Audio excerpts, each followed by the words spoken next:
About to go live.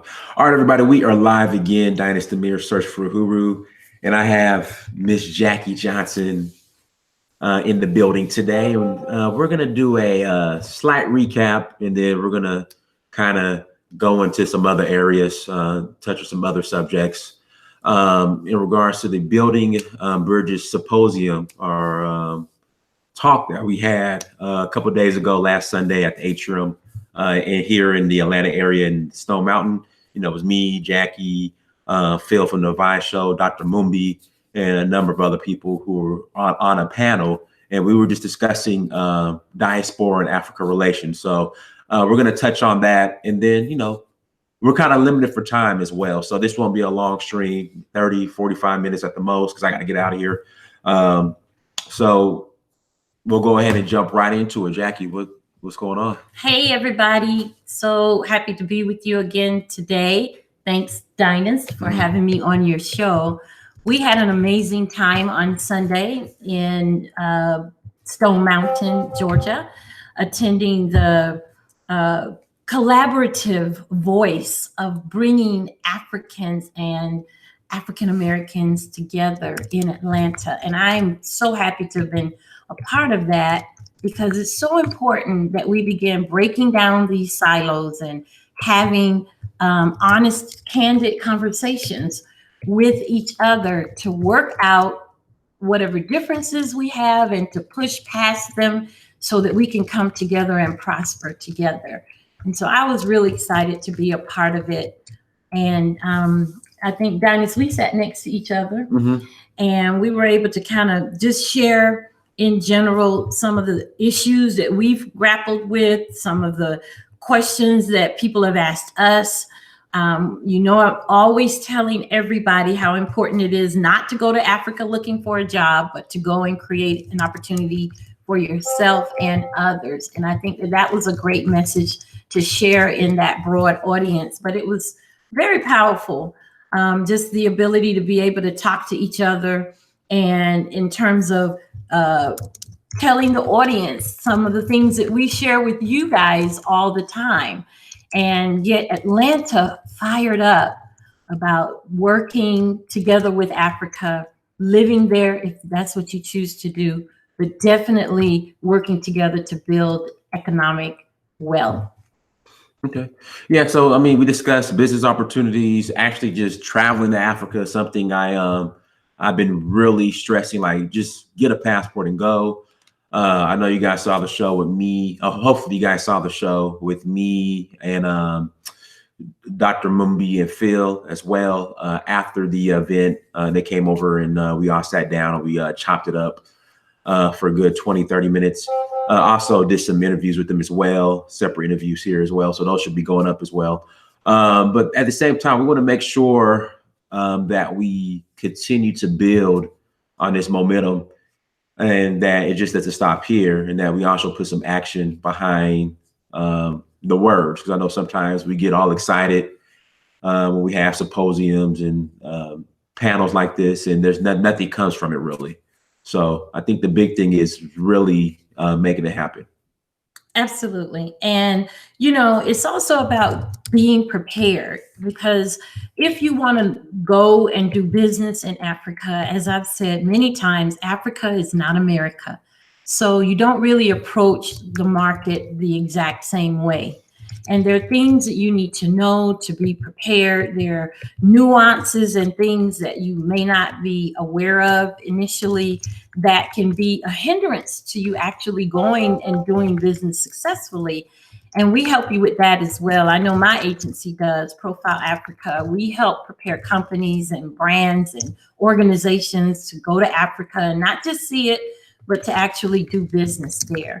And so it's just an exciting time to start rallying people and getting them on board so that you don't get left behind, because I did share then and now again that Africa will own the next decade and beyond. And you definitely want to get plugged in and with your eyes set in that direction, as well as your money, because the dollar is really strong in many countries. I talk about South Africa a lot, and I shared that it only takes just a little over $7,000 to have 100,000 rands, and the power of what 100,000 rands can do for you there in South Africa versus what $7,000 can do for you here in America is a night and day experience. You can have a much better quality of life there. You look at retirement. Your retirement fund will go further there than it will here, as well as investment dollars. If you have $10,000, $15,000 to invest in something, the fact that it's going to be worth a whole lot more money in Africa, in many African countries, I would look there first before I try to invest in doing something here. Not to mention the market will crash in America. You think so? Absolutely. When? 100%. You know when? You have a crystal ball? I do. And I think it's going to crash before 2020. Before 2020? Mm-hmm. Oh, wow. Mm-hmm. Mm-hmm. Somebody in the chat room says $800 will give you 3 bedrooms in Nigeria for a whole year. True. My friend in Osogbo has a 3-bedroom where he's renting his I guess flat or whatever is a duplex, and his side is 3 bedrooms, and it's $300. It's $800 a year. I mean, it's not luxury, but you'll be comfortable, you know. So just imagine what $1,600 for the year could get you in certain places in Nigeria. So yeah. Hey, did you hear that Airbnb is going to start building homes? I never heard that. I didn't hear that. That came out in the press earlier this week, or at the end of last week. I keep forgetting we're right here just on Tuesday. But yeah, Airbnb will start building homes. What's the strategy behind it? To put in the Airbnb cycle. Who's going to be, so will like somebody rent the home and then rent, well, okay, so somebody would just rent the Airbnb, the house. What? And Airbnb would just own it. Right. Oh. Yeah. So they're starting to cut out the middleman. Right. Depending where. Right. That's smart. So even in that though. Oh, somebody says selling homes in 2019. They're building and selling homes. That's crazy.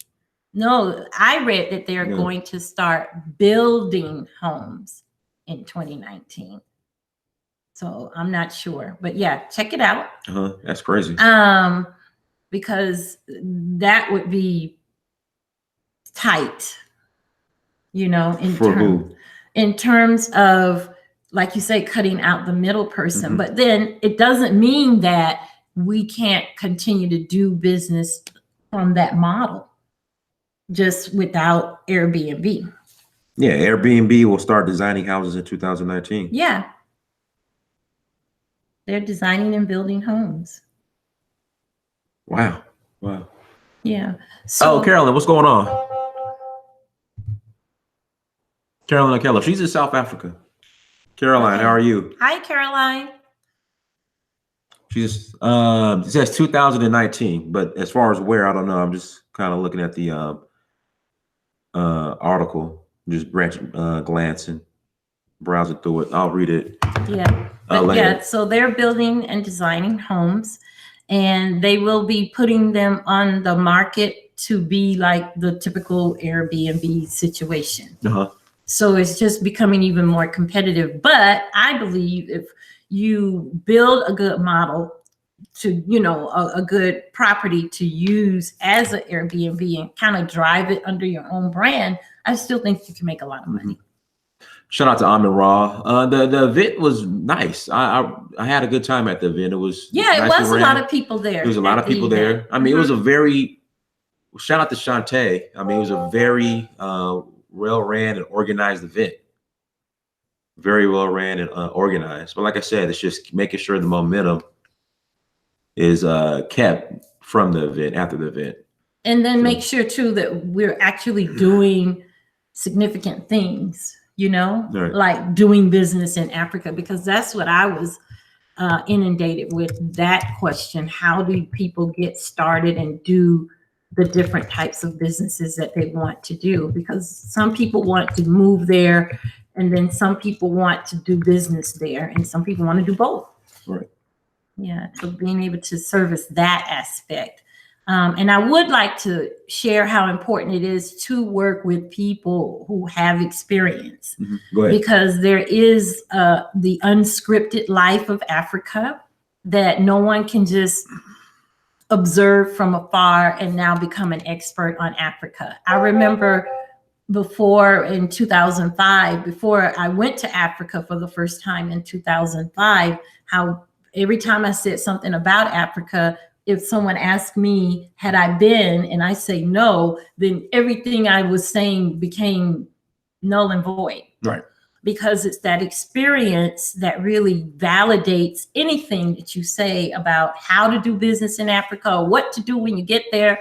And that experience cannot be overshadowed by, rhetoric or hearsay, or someone just repeating what someone who has gone to Africa has had to say. You got to go and garner your own experience, because it's that know-how that is the difference maker in your bank account. It's also the difference maker in how much you spend engaging in Africa, because if you don't have someone assisting you, oftentimes you're going to make a lot of mistakes. You're going to waste an incredible amount of money, and you definitely don't want to do that. Somebody said, what's cheaper, to go through real estate companies in Africa to get a home, or to go ahead and build on your own? It's cheaper to build on your own in Africa. It's definitely cheaper to build on your own, definitely, because you can buy the land, obviously separately, and then keep an eye on the cost to build. And that can empower you to have a bigger home and nicer amenities and things in it. And then definitely on the hotel environment as well, it's a wide open market. I always say, if you could build a 3-star 80-bed hotel, you will be occupied 100%, at least 80% of the time. Don't you think? Yeah. And that's like a no-brainer. Literally, think about those numbers. Let that sink in. 80% of the time, you could be 100% occupied, and that other 20% of the time, you'll be 80% occupied. Am I too harsh on African immigrants that come over here? Like somebody in the chat room says, how about Africans coming to America to find success? Are you going to stop attacking them too? Should they be focusing on America to find success, or trying to find success in Africa? Well, it kind of depends on who it is. Sometimes African people come here to learn and get skills and relationships that they can take back home. So it really just depends. But then there is a crew in Africa that comes to America, and they almost want to forget that they're even African. Right. And then there are Africans who have lived in America for 25, 30 years that haven't gone home. And in their head, they still think Africa is exactly as you left it, right, as they left it. And they're the hardest people, in my opinion, to win. They're just so anti-Africa because they've been in America too long. They've been in America just way too long, and they haven't seen the new Africa, so they don't know how to go and become a part of the growth story. You have to go to Africa so you can grow with Africa. And older Africans that's been here forever don't want to do that. So, and I keep hearing this rebuttal. They just want to be successful like Italians, Chinese, and Indians. Why do African immigrants try to compare themselves to non-African immigrants? Yeah, I don't know. Because I don't see how they do that. Our history, Africa's history with America is very different than those other groups. So why would you want to come to where they enslaved your people and think it's the land flowing with milk and honey? And then when they get here, oftentimes they act like any kind of racial discrimination, crimes against Black people don't even apply to them. They act like, oh, that's for you African Americans. That don't apply to me because I'm an African. But you walk out that door and see if that bullet cares whether you came straight from Africa or a descendant from Africa. I don't think when they ready to gun a Black person down that they're going to stop and make that distinction. So you just can't be an African in America with your head in the sand. I don't understand it. Right. So there you go. It just doesn't resonate with me. Those other groups that people mention have far different histories with the United States than Africa does. So why would you come here? If you come, then why act like all this racial stuff that's going on don't even apply to you when it does? And then if you come here to get knowledge or to be successful, then make sure you're coming here to be successful so you can take your success home. Right. And I think the issue is they're not taking their success home. That's what I'm noticing. Outside of bragging about how much Western Union and MoneyGram money they're sending back home. I mean, I don't see it. That's my thing. Yeah. You know. I think that they should be more conscientious of the growth story and getting involved in it, even if it means staying here to be a good connector and build out the opportunities, you know, with America, you know, and Africa, but not to get here, make all you can, us for and no more. Right. And then just be fine. And everybody else is in Africa trying to be a part of its growth. Yeah. Why do that? Why not go home? Right. And then don't hate on us because we're going home. Right. Yeah. Don't hate on African Americans, the traditional African American who feels called and led to go back to Africa and make a contribution. You know, don't hate on us because that's what we're doing. But yet also know that there's room for everybody. That's the other thing. I also noticed this, that, you know, I've been in the game 13 years. So, and I see that it's just so much, no one person or one group of people can consume it all. And I do want to say, even amongst African Americans, which is why a lot of times when I'm in Africa, I don't really work with African Americans, because if they don't know, if they haven't been there long enough to know how plenteous opportunities are, they tend to act like that one opportunity is the only opportunity. Then they get jealous and they grab and try to shut you out, and all kind of mind games, want to put, you know, salt on your brand and all kinds of things, because they think that if they don't get that, or if they don't shine in that one thing, they have nothing. Where with me, I got so much coming out of my ears, I can't even put my arm around all of it. But so I do make that observation that people who don't live in Africa, haven't spent enough feet on the soil to unearth things or to see growth and development. I go to bed many times with tears in my eyes, because it's just so much, you can't do it all. So I'm never jealous of anybody who goes and finds their feet to do whatever they're doing. Now, granted, I don't want them taking my direct business from me, but because I already know whatever I got, I worked hard for it. So go and dig out your gold. Don't try to go dig in my gold mine. There's so many. Go get your own. But people who don't live there and haven't been spending a long, long time there, they don't know that. And that affects the table.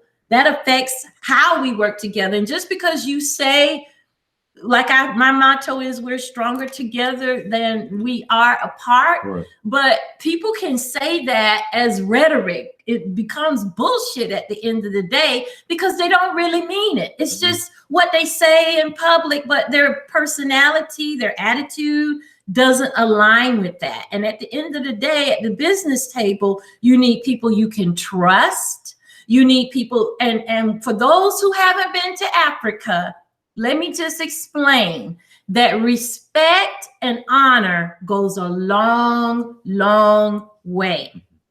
And if you can't respect a person's journey, like yours or mine, who have put years and years and spent tens of thousands of dollars in Africa, I'm not going to be able to work with you, because if you're insecure about my experience, then I'll never be able to bring it. Diners won't be able to bring it, because you don't respect the journey and how one acquired their knowledge, their resources, or their relationships. And so respect and honor just goes very, very far in that place. I've seen people come in there with money and didn't know how to respect and honor culture and people and things and they sent those people packing. Take your money and get out. So okay, so that's my, really my, important. my only question to that, I mean, did they do that to the white people and the Asians and the Indians? I know in Lebanese, I know sometimes they don't respect the culture, but I don't see them getting shipped out. It just depends on who it is. It really does. But when we're talking like person to person, and because as Black people, and I go through this even right here in America, don't let me stay at the hotel and I'm waiting on my room because, you know, I might have arrived or ahead of check-in time. Well, they're gonna police me in the lobby and service white people. Right. They're gonna be suspicious of me no matter what I got on, how nice my luggage looks, or whatever the story is. I'm suspect. You know, so this typical Black on Black disrespect is our culture, how we are. It's terrible. Slavery taught us how to be like that, you know, and be that Uncle Tom spirit also. But also I've observed in our culture of Black on Black that when someone doesn't have experience like you might have, then they're going to automatically be critical of you. So the goal is to make sure no one likes you, no one respects you. I get a lot of that. And make sure your experience is minimized now, because that's what you got over the other person who has zero. So I mark the people, even I don't care who they are. I mark people who talk about Africa and never been to Africa, because they take their hate and jealousy to another level on you. Right. And you've probably seen it way more than me. So I get hated on. I get hated on by some of the Africans here in America. Oh, absolutely. Especially that crew that don't want to go home. Yeah. That crew, the crew that doesn't want to go home, they hate me. Oh yeah. But they're here. Right. They're here. Okay, are we understanding? Yeah. They are in America, but they don't want you. That's why I put that comment in that post the other day when you broached that situation. Right. You shared about, well, who's telling me I can't go to Africa and I came behind you. Right. He can go anywhere in Africa he wants, and he better be safe every step of the way, because I do know people all over the place. And I don't mind picking up the phone, looking after King Dinas while he's in Africa. It would be nothing but an honor. So, but yeah, so the people here, but African Americans who've never been to Africa, they are always hating sometimes too on your experience, especially if you bring a value that can be commercialized. They'll try to spoil all your relationships, and, you know, put some evilness on your brand just to keep your voice from being heard, just to keep you from connecting with people. And they'll instantly take offense off of the least little thing. So they'll say that that's how you are. But just like they're confident in whatever they know, I'm confident in what you cannot take my 13 years of experience away from me. Boom, say what you want. Okay. And until you get 13 years of experience, 13 days of experience, even in Africa, then we might have a little conversation, you know. But until then, we're not even nowhere near on equal footing, right? At all. Nobody just taking their first trip to Africa, Dinas, can have a unilateral discussion with you, correct? Given all the experience you have. And I feel strongly that way myself, because no one gave me anything. I worked very hard for what I have. And it cost me time away from my family, graduations, births, all kinds of things. I've missed major pieces of my family's journey to be in Africa and learn and acquire, because every time something happened, you couldn't just snap your fingers and jump on the plane like you can if you're in DC or New York, and I can just pop down here to Atlanta in an hour and 10 minutes. Can't do that when I'm sitting all the way, 17-hour flight across the Atlantic. So you want, what you know and what you do and what you have acquired to be respected. And when you can't get that with people, you really have to shake the dust off your feet and believe who people show you they are the first time. Because some of these people on here that's hating, you already know it's a no-go. Don't waste your time with those folks because there's too many people out there ready on go now to get going with. And that's the other thing. There is a mass exodus taking place with people leaving or becoming informed and looking towards Africa, that we cannot waste time on people who want to debate. Oh, so which was going to lead into my next question or statement. People who are on the fence as far as Africa, Black Americans who are on the fence. What about it? Like, I mean, just in general, like on the fence, you're kind of going into that. Oh, yeah. That if you're trying to decide whether or not to go, hey, we need to at least be able to say as African Americans that you've gone to Africa one time. You know, if you're willing to go to concerts here or chase down some talk and story about gossip about somebody or something, chase that down. Go to Africa and prove everything. If you think negatively, go to Africa and prove it. You know, grab your camera, you know, get on the plane, go to Africa and show that Dynasty and I've been lying the whole time. Right. You know, but until you go, we'll be here from now till the end of time telling you about Africa. But until you go, it's something about that experience, from a spiritual construct to just having knowledge, being awake, and being able to have more in-depth conversations with people about Africa. And know that it's good and bad everywhere in the world. With all the bad that goes on here, I don't see us packing our bags and just, you know, and when I say us, I mean all of America. You know, no one's just packing their bags and running out of the country. There's good and bad everywhere. But as an African American, I definitely say for me, my experience in Africa is better than my experience that I have here in the United States. And I'm getting a bit more aggressive about it because I'm hearing too many people talk about somewhere they haven't been yet. Right.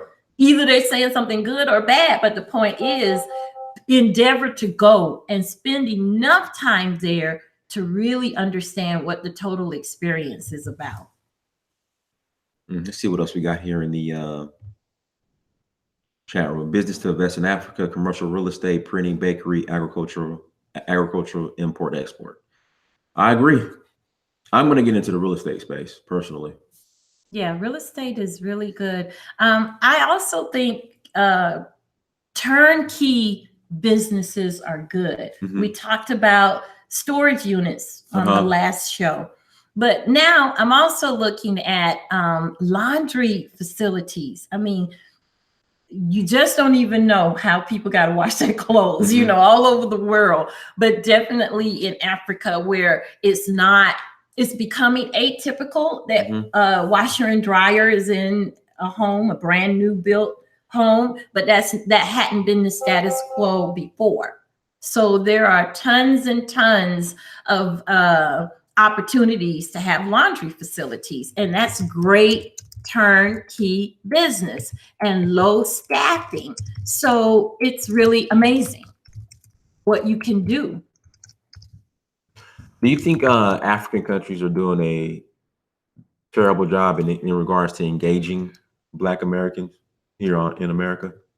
I think each country, you know, has its own approach. I do say that I think that for the ones that have reached out, like what's going on with Ghana and how, in my view, South Africa has been a welcome mat to a large degree. I think that a lot of times we lump everybody all together and not give just respect to their attempts. You know, it's got to begin, and it may, like any other movement, need to take on momentum, but it's also about how we collaborate with them in that attempt to bring the communities together. And even the African Union, and I didn't say this at the event, but maybe a lot of people will watch this, but on May 25th, 2012, the African Union and the Pan-African Parliament they declared the diaspora as the sixth region of the continent of Africa. And it was a very spiritual, moving experience, where there was literally weeping, crying, and trying to set a framework to start mending the centuries of disconnect between Africa and her diaspora around the world. And so that, we didn't get this way in 5 years, and we're not going to close the gap in 5 years. But we do need to acknowledge progress or outreached hand when it appears, and start working on that premise together. Yeah, definitely. Somebody brought up in the chat room that South Africa ain't really Africa. What do you think? Well, I've heard this before. I've heard that before apartheid too. And, yeah. Okay. You go to Cape Town, there's nothing but white faces. Right. And I don't spend too much time in Cape Town myself because of that. To be honest, I came to Africa to see Black people, my people. And so, hey, South Africa is one of the most developed countries on the continent. Right.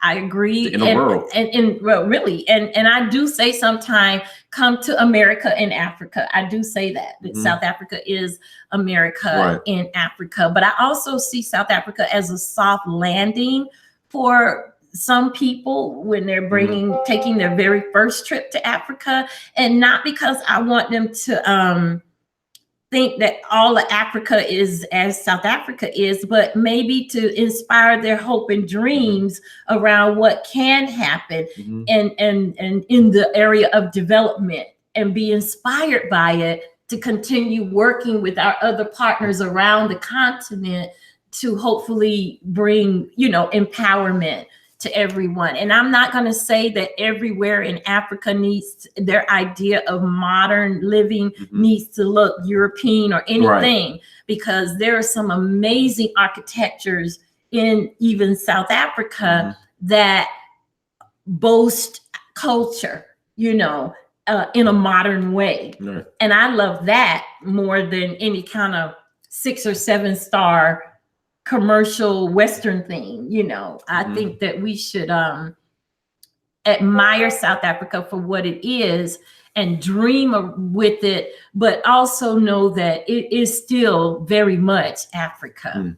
Very much. The culture is still there. It's still rich with understanding of the different cultures, and the cultures have risen to be very proud and proudly on display. As a matter of fact, The Lion King, which really depicts, the African kingdom and culture, is why The Lion King is still so amazing, because it brought America and the world something that no one else has, and that's the beauty of African culture.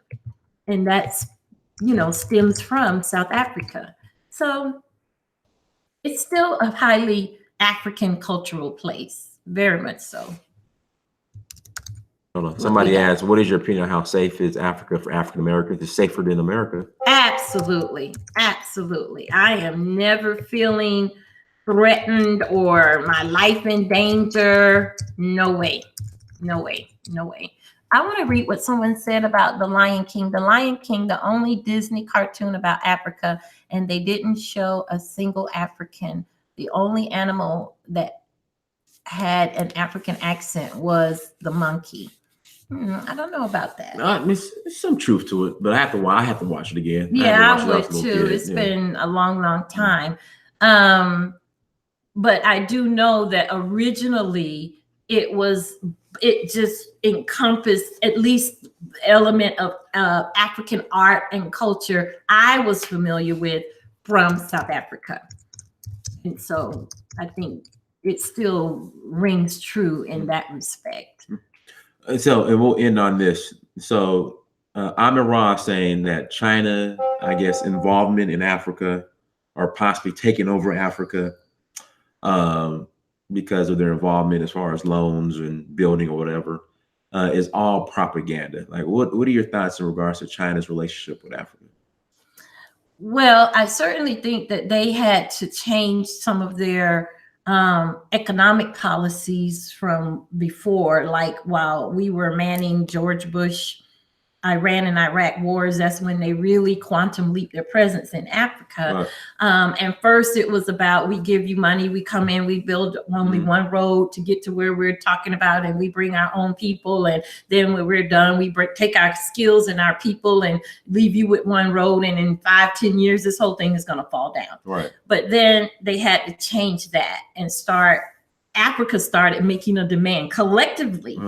African presidents came together and decided we are not going to interface with China that way. They're going to have to become economic partners more than anything. So they made a requirement that they have to train African people. They have to build more than one road, build out, the infrastructure of a community, and change some of the rules of engagement that were more advantageous for Africa. But who didn't listen was Zambia. Right.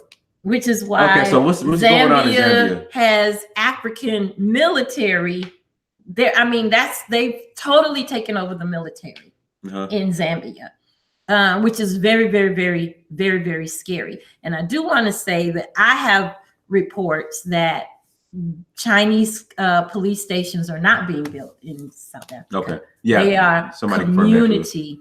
They are like social community centers to kind of help the Chinese people and African people interface with each other, but they don't have guns and they're not trying to police South Africa. Okay. Last question, then I have to go. We need African Americans to come and replace the Caucasians, Chinese, Indians, and Arabs. Africa allows them in because of funds. Can that be a possibility, or is that somewhat of a pipe dream? What are your thoughts? I think it can be possible. Back to me saying we're stronger together than we are apart. I think that is significant to how we approach some of the larger opportunities in Africa, and how we get along. It's back to what I was saying earlier. Right. We got to make ourselves, because what you don't know, or maybe you do, Chinese people absolutely study cultures and find out what they need, and then they start bringing it. So that's their whole strategy for Africa and America, which is why you can't find not one nail shop, not one weave store or black beauty supply place. Most of the time are always owned by Chinese people. And so that's their culture. That is truly their culture, to study other cultures. And so they've done that here and in Africa. And the only way we're going to overthrow that, so to speak, is if we can really work together internally and then externally with Africa.